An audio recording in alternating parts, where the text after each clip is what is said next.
तो भाई आज मैं आपको बताने वाला हूँ कि अपने सिस्टम को रीस्टार्ट कैसे करना है, क्योंकि मेरे टाटा सफारी में 360 डिग्री कैमरा काम नहीं कर रहा है। आप देख सकते हो 360 डिग्री कैमरा काम नहीं कर रहा है क्योंकि ये सॉफ्टवेयर ग्लिच होगा प्रॉब्ली। तो मैं इसको हार्ड रीसेट करने वाला हूँ।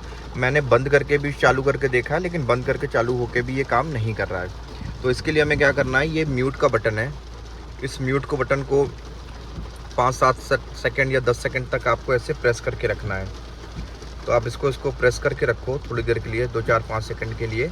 और उसके बाद जो आपके पास दूसरा ऑप्शन आता है वो है ब्लूटूथ का। इस ब्लूटूथ वाले बटन को आप 5-7 सेकंड के लिए बंद करके रखना।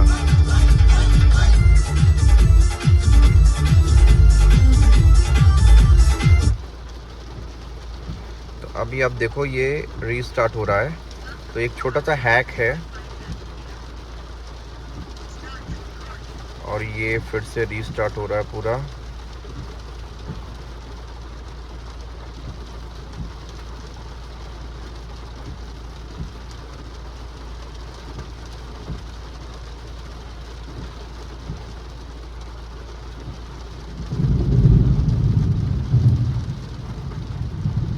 और अभी इसने काफ़ी टाइम ले लिया रीस्टार्ट होने में।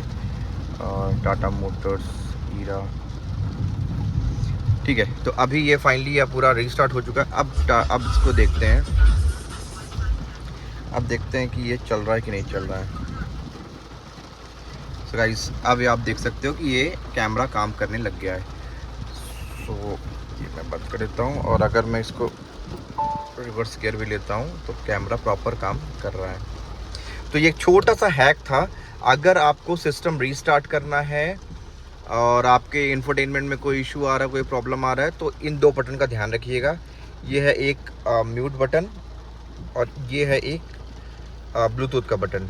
तो आप इनको 5-7 सेकंड तक आप इनको प्रेस करके रखना और फिर 5-7 सेकंड तक आप इनको प्रेस करके रखना। स्क्रीन पूरी ब्लैक हो जाएगी और इस तरीके से आप चाहो तो अपने पूरे सिस्टम को रीस्टार्ट कर सकते हो।